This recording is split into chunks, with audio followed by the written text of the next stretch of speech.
Hey guys, are you ready to transform your mind so you can transform your life? Coach Myrna brings you one-on-one coaching and expert guests weekly to help you to grow. Because happiness is the progressive realization of a worthy goal. Looking for personal growth? Let's do it.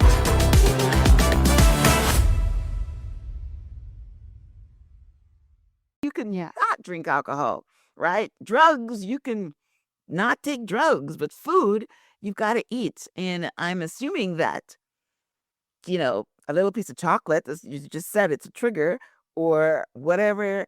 So let me ask the question.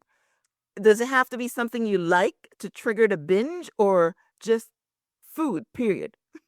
Yeah, it could just be food, period, because when I started to heal my relationship with food, I reduced my processed sugar intake and my processed food intake. And when I still wanted to binge on 10 bananas and a jar of natural peanut butter, I was like, this is not the food. This is so much deeper than the food. Right. And this is the thing I see with people who stop drugs or drinking. They'll go to food because they may not have fully healed the wounds, the traumas, the unworthiness, and all the things that were triggering them to self-sabotage in the first place.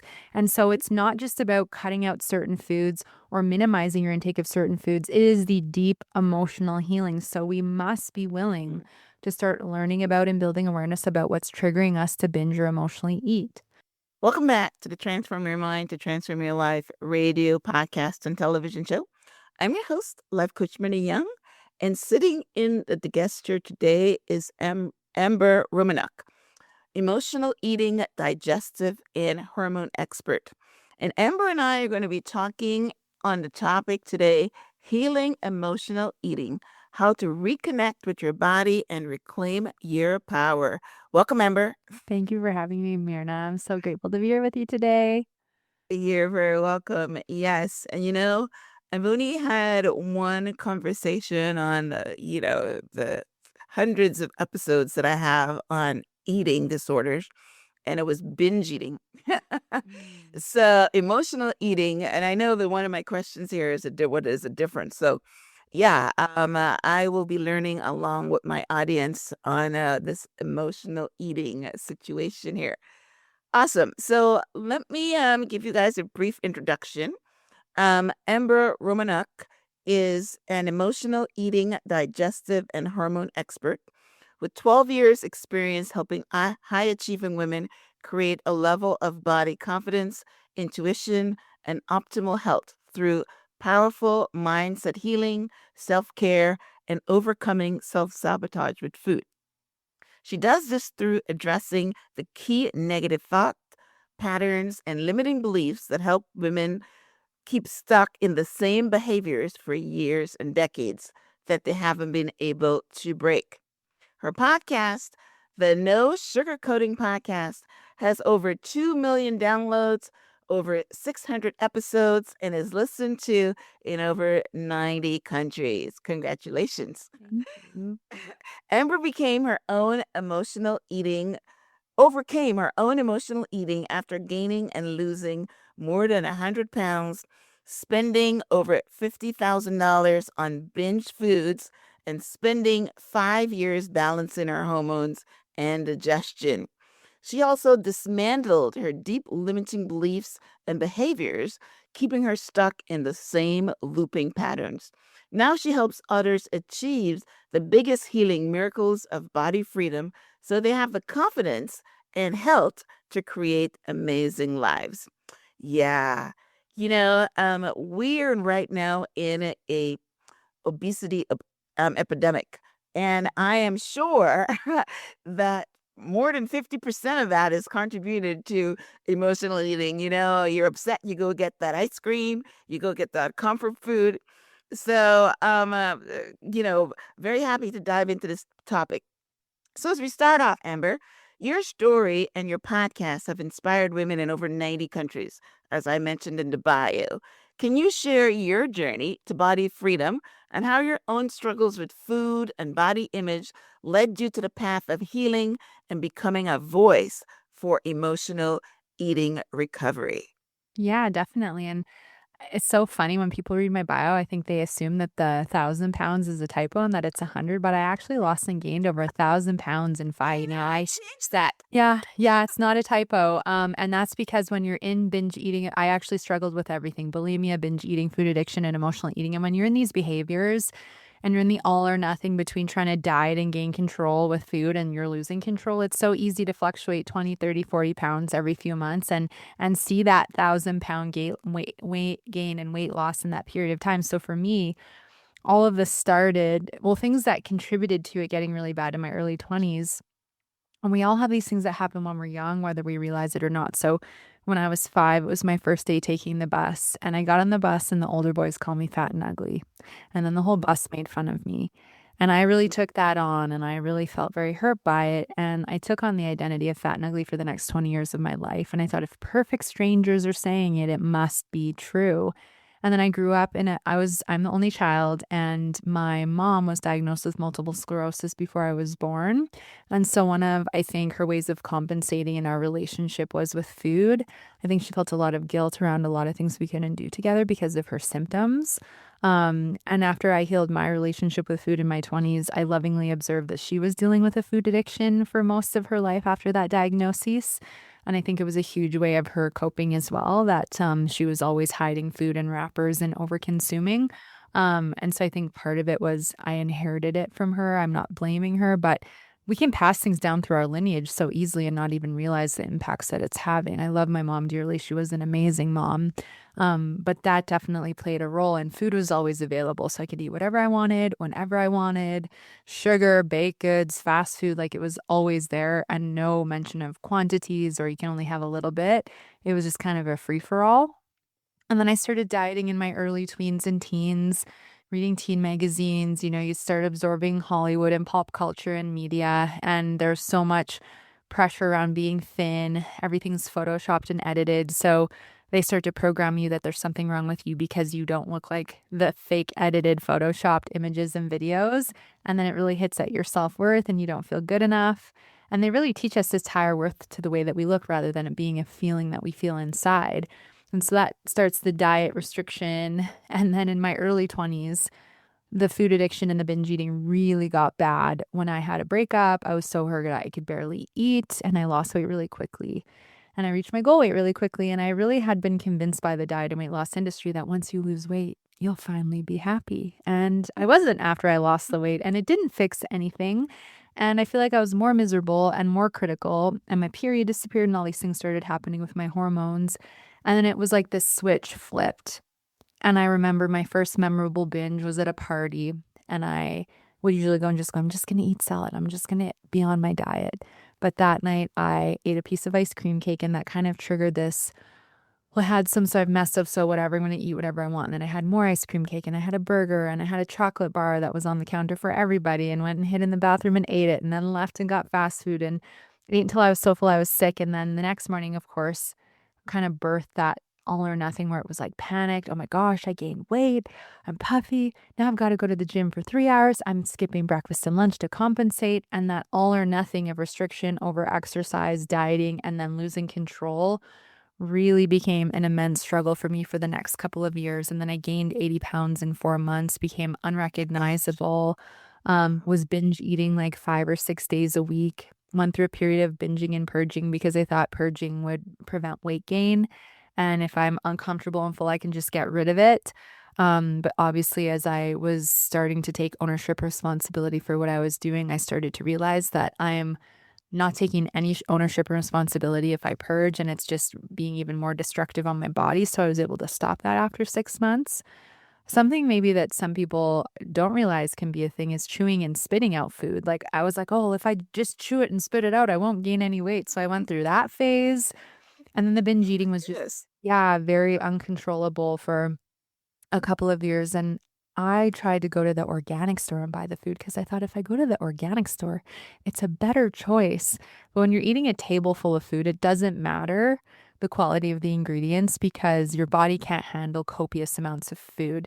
And so what really prompted me to get on my healing journey, because here's the thing, when you're struggling, it doesn't matter whether it's emotional eating, binge eating, bulimia, you're a people pleaser, you're a perfectionist, you're last on your priority list.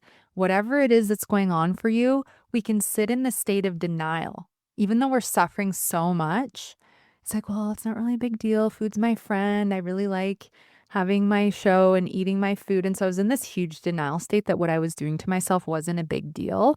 And that's part of what kept me stuck in this comfort zone of suffering, because even though I was suffering, what I was doing was very comfortable and familiar. And so the thought of changing all of that felt incredibly intimidating and overwhelming because I had no health background, no idea what to do. And so I just stayed in it until the suffering got so immense that I could no longer tolerate being in denial and tolerate suffering. And so my low point moment was a night that I'd thrown the food in the garbage and I was just laying on the couch in tears in physical and emotional pain, thinking, I don't think I'm going to make it to 30 if I keep treating myself like this, because I was so destructive on my body, physically and emotionally. And after my digestion settled and the food settled, there would always be this voice that would come in. I call it the inner critic that would be like, well, if this is the last time you're going to do this, you might as well go get the rest of the food. And so I was like, yeah, okay. So I went and dug through my garbage. I grabbed the cookies and ate them. And then I sat on the floor in immense shame, guilt, and embarrassment. And then I threw everything in the back alley in the dumpster outside and went and grabbed it out of there. And I was like, I just ate out of the dumpster in the back alley in my garbage can. Who am I? What am I doing? How did this get to be my life? Like, I do not understand at all, but I needed those moments to happen to crush the denial. I'm like, this is a big deal. I can no longer be in denial that this isn't. I'm suffering immensely. I'm no longer willing to stay in this. I have no idea what I'm going to do. I have no idea what the journey is going to look like.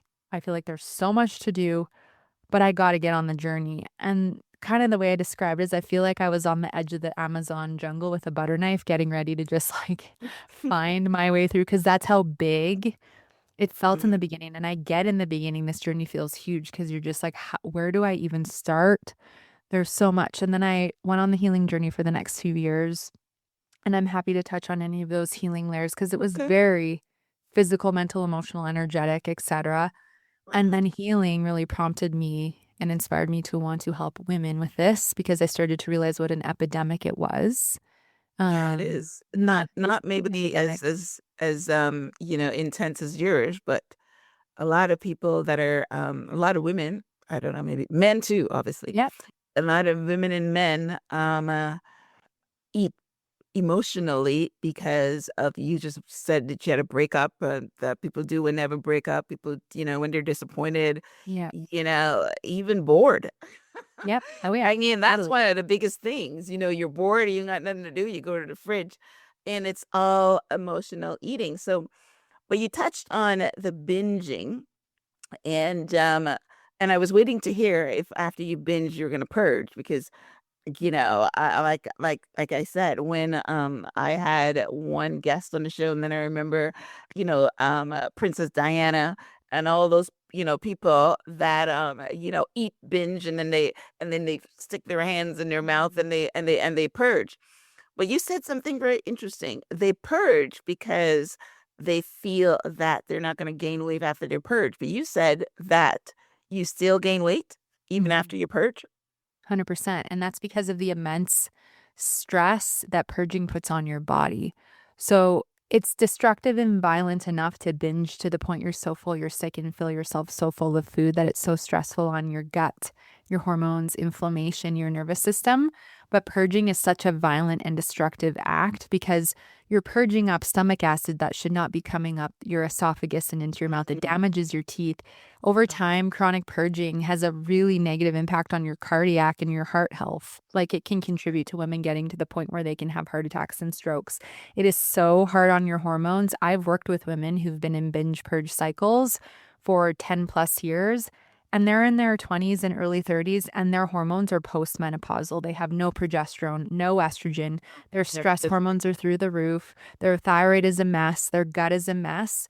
And their inflammatory markers are through the roof. And so these are some of the physical effects of these behaviors, let alone the emotional. And the more we do this is an act of self-hatred. And the more we self-hate, the more unsafe the body feels. And the more stressed the body is from all the things I just mentioned. Plus, the body feeling rejected from you and all the self-sabotage. If your body doesn't feel safe, it's very easy for her to hang on to protection, even if you're purging or you're not eating enough. Right. So We'll hang on to the yeah, whatever the actually food makes is. it Right. easier. Yeah. Okay. Well, that's it. That's so far we've spoken for like 15 minutes, but I'm thinking that that's probably going to be one of the big things that people take away because when you're purging, I mean, you're going through that because you want to get rid of those calories. I mean, and if it's not going to do that, then what is the point of it? But yeah, I mean, wow. So let's get back to your relationship with your mom for a minute. So your Mhm. mom allowed you to eat as much as you want. She was also an emotional eater. So you didn't mention in your story anything about getting professional help when you were in a teenager. You didn't do that? Nope, I didn't get any help. All right, all I right. didn't actually consciously know I was struggling with emotional eating until my early 20s, and the binge eating was really happening in my early 20s, and I didn't get help partially because at the time I couldn't afford it. And I had gone and seen one psychologist, and not to poo-poo psychologists, but I had a really poor experience. Poured my heart out for the first time about everything I was struggling with. It was very vulnerable, and she just looked at me and said, "Well, just don't go to the smart store and buy the food and love yourself." And I'm like, have you even been through this? She says, no, but I have my education. And I go, I feel judged. I don't feel like you get what I've gone through. I don't feel like Right. you can do anything. And that triggered me to go binge. And I was upset because I spent money I didn't have. And now, like, I'm no further ahead. So there was like this invisible, like, quiet voice that's like, you're going to figure this out. You're going to do it by yourself. I just didn't know that the prompt of why was because I was going to be helping others with it. Right. Oh, yeah, that's great. So, all right, let's stay on this for a little bit. So, how do you differentiate, binge eating, emotional eating, and food addiction? What are the differences between those three things? Totally. So we start with emotional eating, and I coin all of this under the umbrella of emotional eating is eating for any reason other than physical nourishment. So you mentioned boredom, sadness, loneliness. We can be in celebration but overdo it, right? We can eat because we are unhappy with the number on the scale, we're overwhelmed, we don't get enough sleep, and then you have increased appetite. So there's dozens and dozens of potential emotional eating triggers that I find my clients struggling with. But if you don't know what's triggering you, it's easy for the cycle to keep going or to grow. So you may emotionally eat and have a trigger and eat a half a chocolate bar or a little bag of chips or a handful of crackers. It may be like small amounts of food, but you feel guilt and shame afterward. You feel angry with yourself. You get hard on yourself, or you may feel some mild to moderate digestive discomfort, right? And then we have moderate emotional eating, which is where you're eating a whole chocolate bar or you're eating like, a bigger amount. Maybe you're not totally full and uncomfortable, but you're again using that food to cope because of these different emotions and habits that you're building, that you're wiring your brain to associate food with all of these things.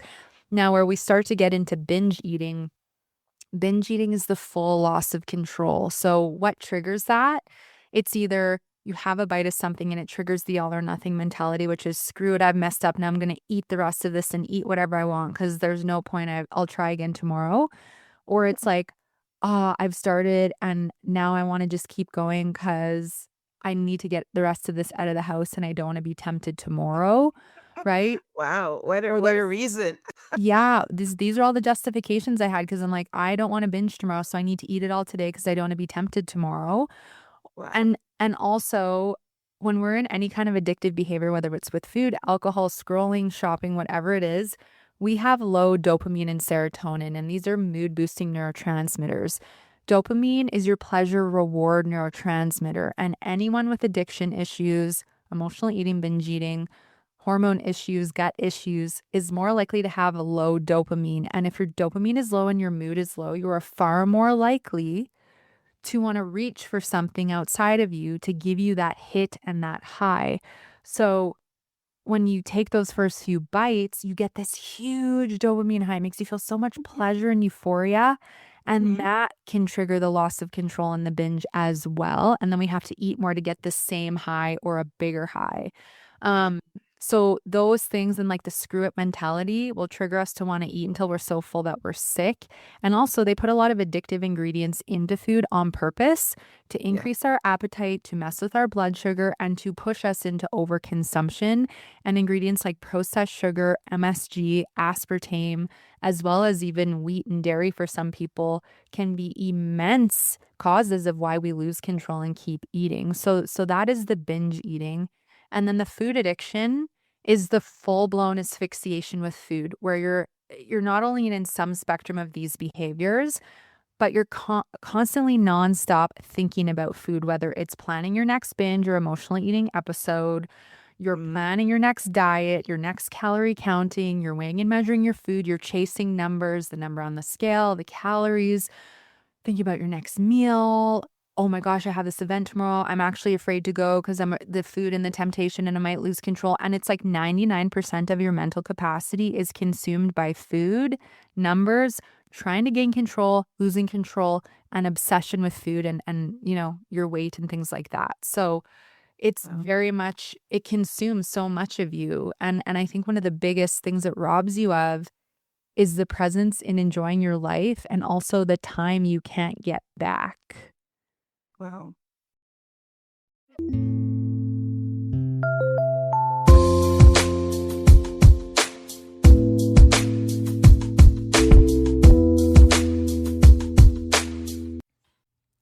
This episode is brought to you by No CD. You know that feeling when you've asked your partner, "Do you still love me?" so many times that even you're frustrated with yourself, but you still feel the need to ask again to be sure. Or when you get a scary what if thought that just won't leave you alone, no matter how much you try to reason with it, like, what if this headache is a brain tumor? Your anxiety can actually be due to OCD. If that surprises you, it's because OCD is widely misunderstood. Real OCD is a serious condition that causes unwanted intrusive thoughts that feel impossible to ignore. Intrusive thoughts can focus on anything, but they often target the things you care about the most, like your relationships, which is why they can be so distressing. OCD can be absolutely debilitating, but it doesn't have to be because it's highly treatable with a type of specialized therapy called exposure and response prevention, or ERP. Because OCD requires specialized treatment, it's important to work with therapists who are specially trained in ERP. No CD is the world's largest treatment provider, and all of their licensed therapists specialize in ERP therapy. Therapy with No CD is also accessible. Sessions are 100% virtual. It's covered by insurance for over 138 million Americans, and you get support between sessions, so you're never facing OCD alone. If you're struggling with OCD or unrelenting intrusive thoughts, No CD can help. Book a free 50-minute call to get started because healing the mind can truly change your life. Head over to learn.nocd.com/transform. That website again is learn.nocd.com/transform. Last week, I was one of the media personalities on a publicity summit. In this summit, I had to interview 51 authors who wanted to be a guest on my show. It was a 4-hour-long event, and usually after but 2 hours in, I begin to fade. This time, I added a scoop of spark to my water and sipped it throughout the summit and had no fade. I was as energized at the beginning as I was at the end. Not only did spark give me energy, I was able to focus and give all 51 attendees my full focus and attention. Let Spark Energy Plus Focus be your go-to drink for pre-workout rituals or when you just need reliable energy to power through life. Mix it, sip it, and get dialed in and ready to go. With 0 grams of sugar and essential vitamins and amino acids for mental focus, Spark supports reliable, sustained energy and focus without that jittery spike and crash feeling. Make it your go-to pick-me-up for the 2 p.m. slump, or swap coffee for Spark to start the day strong. Spark has 120 milligrams of caffeine. Amino acids and taurine help balance the caffeine without jitters or crashes. Choline helps support performance, mental focus, and clarity. It is trusted by millions with thousands of 5-star reviews. If you are ready to add spark to your life, Spark Energy Plus Focus is offering 30% off and free shipping. Go to drinkspark.com and use code TRANSFORM at checkout. That's code TRANSFORM at DRINKSPARK.com. Yeah. Wow. Yeah. What a vicious cycle. Wow. Now, one of the things that you also say that is you can also be triggered if you're an empath. Like, you know. Yes. And yeah, so let's let's talk about that before we go on to how we can how you can help other people, overcome the situation. But yeah, so talk about if you're feeling sorry for someone, because that's what empath mean. You're taking on the role of compassion. How does that trigger you to eat? Yeah, so there's a few levels to this. So not only is being an empath us like having compassion for others, we're literally taking on other people's stuff and we don't know how to set healthy boundaries around not doing so. I also find empaths are like more sensitive. They may go out in public and go to really public places and feel drained really easily, or like feel a lot of emotion of other people around them and not know how to manage it.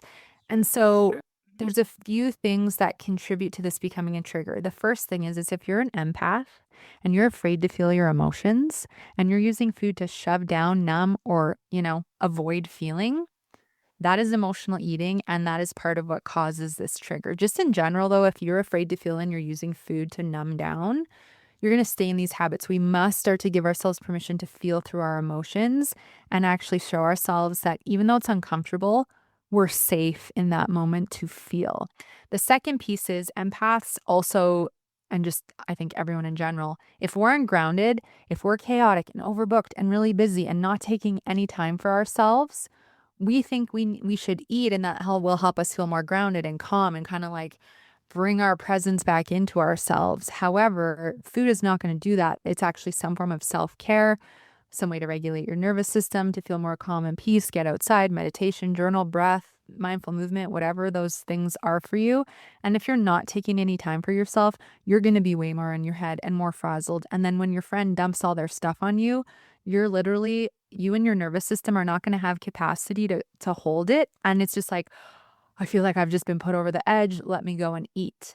And also, when your friend drops all their stuff on you and you feel sorry for them and now you feel their anger and their sadness, if you feel uncomfortable feeling your emotions, well, what are you going to do? You're going to go to the food to numb it down and shove it down. So those are some of the things I think that trigger empaths to emotionally eat. And also, when you reconnect with your intuition and your intuitive gifts, that can feel intimidating at first.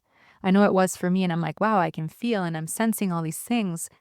And there's this desire to numb it out a bit because if you don't know how to manage that, it can feel kind of scary in the beginning on how to manage. So setting healthy boundaries, learning how to manage your intuition, your energy, feeling through emotions, and learning how to ground yourself are incredibly important for empaths, but also in general pertaining to feeling through emotions, self-care, and taking time to process your emotions. Those are incredibly important to help you overcome any form of emotional eating, binge eating, food addiction, etc. Yeah, eating is one of those things that it's a very, I think it's probably a very hard addiction to deal with. because just like the therapist said to you, don't go to the store and don't buy the food. But you have to eat something. Something has to go in your mouth, right? I mean, the interview that I had one time with a person that was binge eating, she was binge and starving herself because she didn't want to put food in your mouth, because the food in your mouth triggers something. Yeah. So, wow. I mean, I'm sitting here and I'm thinking, my goodness, how can you help someone with an eating problem when you have to eat to survive? An alcoholic, you'll tell them, don't drink alcohol. It's Yeah. not part of your regular diet. So you can Yeah. not drink alcohol, right? Drugs, you can not take drugs, but food, you've got to eat. And I'm assuming that, a little piece of chocolate, as you just said, it's a trigger or whatever. So let me ask the question. Does it have to be something you like to trigger the binge, or just food, period? Yeah, it could just be food period, because when I started to heal my relationship with food, I reduced my processed sugar intake and my processed food intake. And when I still wanted to binge on 10 bananas and a jar of natural peanut butter, I was like, this is not the food. This is so much deeper than the food. Right. And this is the thing I see with people who stop drugs or drinking. They'll go to food because they may not have fully healed the wounds, the traumas, the unworthiness, and all the things that were triggering them to self-sabotage in the first place. And so it's not just about cutting out certain foods or minimizing your intake of certain foods. It is the deep emotional healing. So we must be willing to start learning about and building awareness about what's triggering us to binge or emotionally eat. We must understand these behaviors are rooted in unworthiness and not feeling good enough. There's a void to fill that you will never fill with food or alcohol or whatever that drug of choice is. We've got to start to feel through our emotions without needing to use food to cope. And we need time and space and tools to help us process through what's going on. So this is what helps us realize the food is my drug of choice. However, it's my responsibility to start taking ownership or responsibility and understanding why I'm behaving like this. The other key driver here that is not talked about a lot that fuels these behaviors resides in the brain. So every time you repeat a habit, so one of my biggest triggers was eating at night and watching TV. I'd watch the same movie over and over again and binge. So every time you repeat a pattern, whether it's a healthy one or not, you're literally wiring a neural pathway in your brain or a habit. And so even on the nights where I didn't want to binge, it's like I felt such a strong pull. All of a sudden, it was like, Yeah. I need to eat. And that's because that neural pathway is lighting up, going, it's time for you to do this. It's time for you to do this. So one of the reasons why it could be any food is because if you don't understand that you have this pathway wired in your brain and it's going to take some time to dissolve it and build a new one, which is different habits and different ways to cope, you're going to keep building a stronger pathway and it's going to keep triggering you. So that's why it's so important to be like, ooh, yeah, I'm triggered right now. What is it? And then we pattern interrupt and explore the trigger, which helps to dissolve the old pathway and build a new one, right? So that's a really important part of this that is not talked about a lot. And we also have to deal with our hormone issues because they are a huge fueler of binge and emotional eating, but there's often not a lot of people talking about both and how they fuel each other and cause increases in cravings and hunger and all that kind of stuff. Yeah, well, you mentioned that when you purge, you're disrupting your the hydrochloric acid in your stomach, and it's affecting your hormones. But so if someone is not purging, are they going to still have hormone issues, or Oh what's God, the hormone? 100%.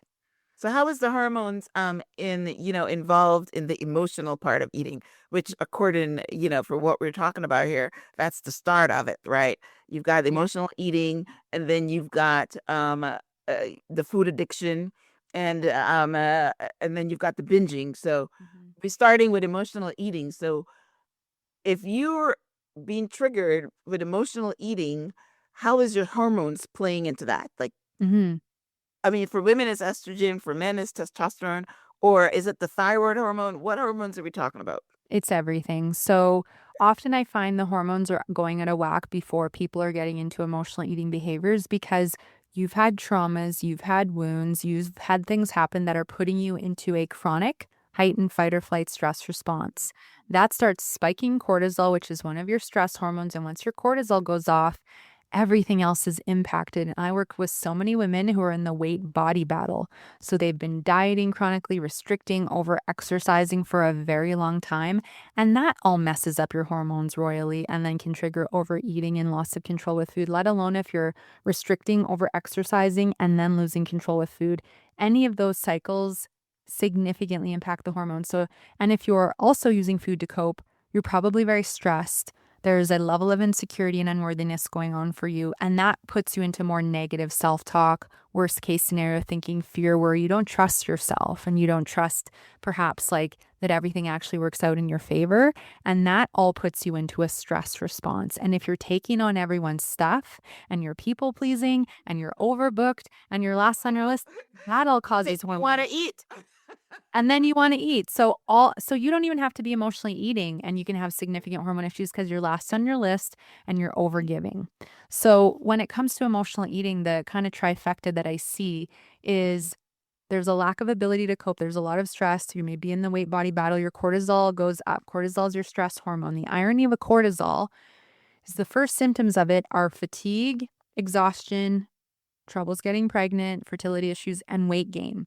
So what do we do when we start? You can't sleep when you've got high cortisol, right? Yep, for sure. That's definitely plays a factor. But what do we do when we start gaining weight? We panic, freak out, restrict more, and exercise more. That's going to make your cortisol higher and make you gain more weight. Or maybe put you into the screw up mentality. That isn't working, so I'm going to go eat whatever I want. And that's all going to spike your cortisol higher. Brain fog as well with cortisol, sensitive digestion, troubles falling asleep. Also, when your cortisol's high, it increases ghrelin, and that's your hunger hormone that makes you hungry. So you literally carrot that more. Yes.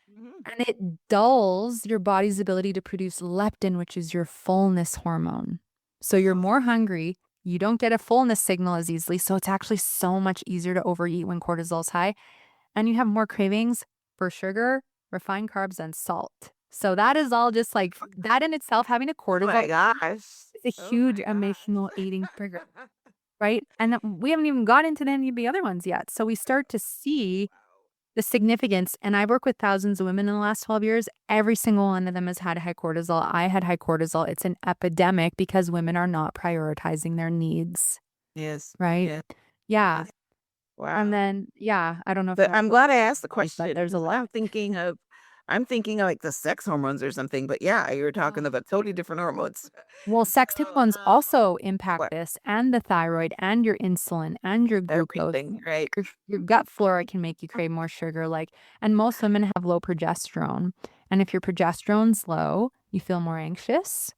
Progesterone's the calming hormone. So if you're not feeling emotionally stable, flatlined, apathetic, indifferent, resentful, or you're not feeling it all because it's low, you're more inclined to reach for food to feel and to get that dopamine high. So yeah, there's a lot with hormones and emotional eating. Wow. I'm sure in your book you probably you spend a lot of time on this because it sounds pretty in depth. Wow. Awesome. Okay, so you have something that's called the Path to Body Freedom for women who are ready to heal. So, and one of the things that you do is you're working on their mindset, which is a double whammy for this show because we're mindset focused.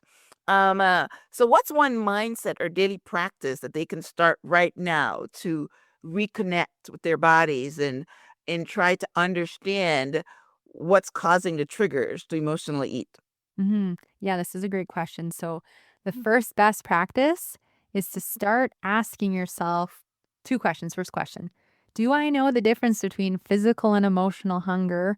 And second question, before I go to food, is this physical or emotional hunger? And just so women know the difference if they're not sure, physical hunger looks like things like you get a hunger signal, your stomach growls, you notice at the clock, oh, I haven't eaten in a few hours, it's time to eat. Try not to wait till your blood sugar crashes, but that's the feelings of like feeling dizzy, faint, lightheaded, you get a little shaky. All of a sudden you're hangry, your mood drops, right? That's another binge eating trigger, emotional eating trigger. But those are physical signs. And then everything else is emotional. So unless you are physically hungry, ideally, we don't want to just go to food. And that's where it will prompt you into, okay, well, now that I know it's emotional, what has been going on the last few days or week that may be triggering me to want to go to food. And you can pull your journal out, you can reflect for a few minutes, but you have to be willing to start dedicating some time to asking yourself these questions and building awareness for yourself if you want to be able to catch it and shift it. So those are very powerful questions to start asking yourself on the daily. As you were talking, I just remembered something because a lot of, I mean, maybe not to the extent of we're talking about here, but a lot of people have night eating, and I was one of them, right? Where you're bored at night and you just go to the you go to the fridge, I said bathroom, you go to the fridge and you take out something. And I think I was listening to Deepak Chopra and or someone was saying that if you stop yourself from going, then you want to go even more. So you should just go and maybe eat less. How does that work? I mean, when you ask yourself, if it's emotional eating, and the answer is yes, what do you do? Do you Yeah. not go and get the food, or you eat a little piece of that chocolate bar instead of the whole thing? Yeah, I don't agree with Deepak on this one because allowing yourself to go enables the behavior and keeps wiring the pathway in the brain. And you're not looking at the root of what is fueling this behavior in the first place. And if you really want to heal it, you've got to be willing to look at it and stop enabling it. This is about you taking ownership and responsibility for why you're self sabotaging. We are hurting ourselves when we're doing this, and we need to be fully honest with ourselves that that is what we are doing. So, yes, it's not about saying I can't or I shouldn't or don't, because those words will trigger you into rebellion and you'll want to go and do it more. So it's like, That's basically what I was trying to yeah, get to. Right. before I go and do that, I need to get curious around why do I want that right now? What is that really about? Instead of going into the kitchen, I'm going to go into my room and close the door and I'm going to journal about it. I'm going to think and reflect about it. I'm going to pull out a book. I'm going to take some time and really go, why do I need that? Because again, part of that night eating is you've wired the pathway in your brain and it's lighting up. Yes. And in order to dissolve it and change the pattern, you're going to have to interrupt and go and do something different. Doesn't Right. matter to me whether it's boredom or whatever it is self-sabotage to your body. Because if we eat right before bed, Right. it's so stressful on your circadian rhythm, your blood sugar, sleep. And again, you're enabling these behaviors. So to me, it's about I'm aware that this is a really tempting time for me. So I'm going to build in some self-care time. I'm going to understand what this is really about. And I'm going to put effort into unwiring this pathway and building a new one. Right? Yeah. That to me is ultimately the answer. It's not about that you can never eat in front of the TV or you can never have an indulgence. This is about Right. balance with food. And I want you to enjoy your cake and eat it too. But Mhm. it's about being able to eat one piece of cake and eat it slowly and mindfully and enjoy the moment and then move on to the next moment. No guilt, no shame, no trigger to lose control. It's just like, now I'm moving on to the next moment of enjoying my day and you're detached from it, right? So that's the goal here. And the healing is what's going to give you that freedom. I don't eat emotionally anymore. I have not for 14, 15 years. Good I for you. feel stuff. I don't use unhealthy coping mechanisms because I've taken ownership and responsibility. So I know it's possible. And I get it's uncomfortable. I get we want to go for the stuff. But what's more important is having my health and my Yes. longevity and Yes. being here for a long time. And that is what I held far more important than getting another dopamine high. You can boost your dopamine and serotonin in other healthier ways like getting sunshine and Yes. meditation. So what we have to decide is, am I willing to keep letting these behaviors interfere with my health and my well-being and cost me aspects of my life, or am I ready to actually start working away at it and shifting it? Because it costs us a lot to stay in these behaviors, regardless of if they're minimal or really intensive for you. And it does have a significant negative impact on your mental and physical health, your potentially your relationships, your finances, etc. And so, yeah, it's about taking ownership and responsibility. And instead of quick fixes, actually doing root cause healing. Yes, amazing. Yes. We all have to do the work, and you Yes. can't get anything in life unless you're willing to do the work. Yeah. So, yeah, I mean, it is a lot of work and it's going to be uncomfortable for a little bit. But then, like you said, as you keep rewiring the brain and the neural pathways, it's going to get easier as you go along. I mean, you're a perfect example. 14 years now, you haven't had any of the urges, and you've healed yourself, and you went through, I would say, maybe 14 years or more of doing this bad behavior, because Mm-hmm. you started out as a kid, and then you went to the teenagers in the early 20s and things like that. So it's always good to let people see the destination, that they can happen. So you have a something that's called the Body Freedom Masterclass. Can you tell our listeners about this masterclass, and how they can um, uh, get in touch with you and your class, and Yeah. also So your podcast? yeah. So the podcast is called the No Sugarcoating Podcast, and we have over 600 episodes. And if you like today, you'll love the show. There's all kinds of different topics. I'm thinking it was maybe the Body Freedom Consultation. I don't have a Body Freedom Masterclass. Okay. Maybe it was the Emotional Eating Masterclass, maybe. So I have a free Emotional Eating Masterclass if you want to come and learn more about starting to deal with emotional or binge eating. And then I have a Body Freedom Consultation, which is 30 minutes. It's complimentary. We can hop on Zoom together and talk more about your struggles, your goals, where you're seeking support, and why a different approach could be exactly what you need to gain food and body freedom.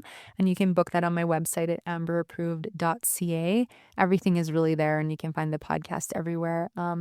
And yeah, like healing is fully possible. Like I gained my life back by healing. I would not be here talking to you, having this amazing conversation. I would not have a beautiful business where I get to work for myself and have my own schedule. I would not have manifested my amazing husband and like done so much healing in my, like so many amazing things I gained by choosing to put in the work and do the healing. And so I want to encourage you that like so many magic and miracles are available and on the other side of doing this healing, and you don't know all the amazingness that's going to come from it. Not that you don't have amazingness now, but it will be amplified if you're free of these behaviors and you love yourself.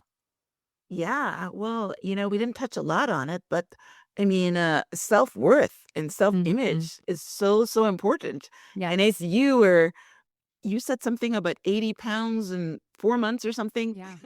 That is that is huge. You know what I Yeah. mean? You see these shows where they talk about my 600-pound life, and these type of things. That's what happens if you don't take this into control. Right. It's your Totally. longevity, it's your mental health, it is your self-esteem. Mhm. All these things are very important. And yes, you have to have um a destination. You have to put your why. You have to see why you want it, and you're willing to do the work.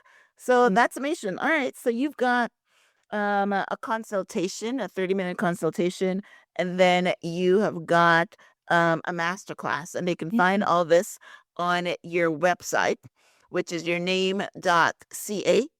Amberapproved.ca. Amber what? Amberapproved.ca. Approved. Okay. You Yeah. said that so fast. I thought it was your last Oh, name. yeah. All right. And are you on social media? Yeah, so I'm on Instagram and YouTube, and it's my name at Amber Romaniuk, Romaniuk. So come say hello, and I am happy to support you however I can. Yeah. So Amber, I mean, I love guests that know their stuff. I mean, you knew your stuff. Yes. And you were able to talk deeply on this topic. This wasn't fluff. This wasn't surface. You went very deep into emotional mindset, what exactly is happening with the body, what exactly happened is your mind, how you get these triggers and things like that. So I'm sure that you have an amazing podcast. But yeah, I mean, when we consume things in small bites, it's great to get more information and go deeper. I mean, this conversation that we've had is just to bring awareness to what is possible.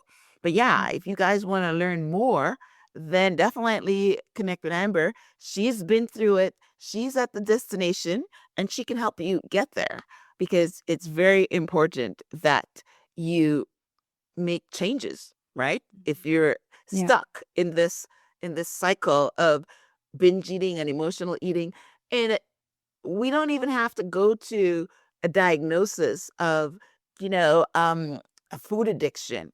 Most women, men, I keep saying women because I think mostly women do it, but I have a son-in-law that my daughter sent me a picture one time where while she was sleeping, he ordered the most humongous amount of candy.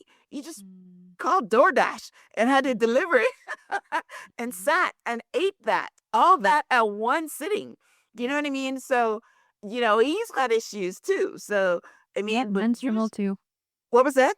Men struggle too. It's actually one of the latest stats is 90% of the female population in North America and 50% of the male population struggle with some form of emotional relationship with food or body image issues.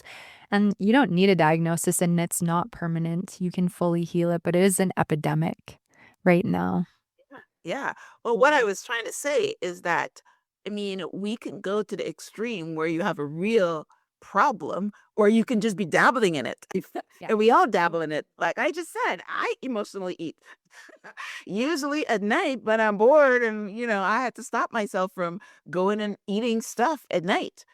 Because you're right. When you want to practice, intermittent fasting, when you eat your dinner at 7 o'clock, you're not supposed to eat again until 11 in the morning or something. So I had to stop that. But yeah, it was really because I was bored. Yeah, and then it's like, well, what can I fill the boredom with? A self-care practice, like time for myself, time to tend to myself, right? Like there's always a way, and it's just about kind of reframing what I really need instead with Interrupt the food. pattern. Right. Yeah, Yeah. So, yeah. I took control of mine. But once in a while I just buy ice cream. But right. So what I'm saying is this conversation is good for everybody. Yes, 100% totally. of people that are listening to this can take something from our conversation, right? Yeah. So that's basically what I was trying to get to. So Amber, yeah, this has been very enjoyable and I learned a lot from you today, and that's what I love my guests to do. Educate me as well as my listening audience on a subject that I didn't know about. So thank you very much for the deep dive. Thank you very much for being in the show. I will have a transcript of my conversation with Amber on the show page, which is myhelps.us. I will link out to her Instagram handle, link out to her website. And yeah, you guys can definitely keep in touch. And Amber, when the episode is live, I will also tag you on Instagram. All right. Awesome. I cannot wait to share it. Thank you for having me. It's been my pleasure. You're very welcome. All right, guys. Thanks for tuning in to this week's episode of Transform Your Mind to Transform Your Life. Thanks, Amber. Thank you guys for tuning in. Until next time, namaste.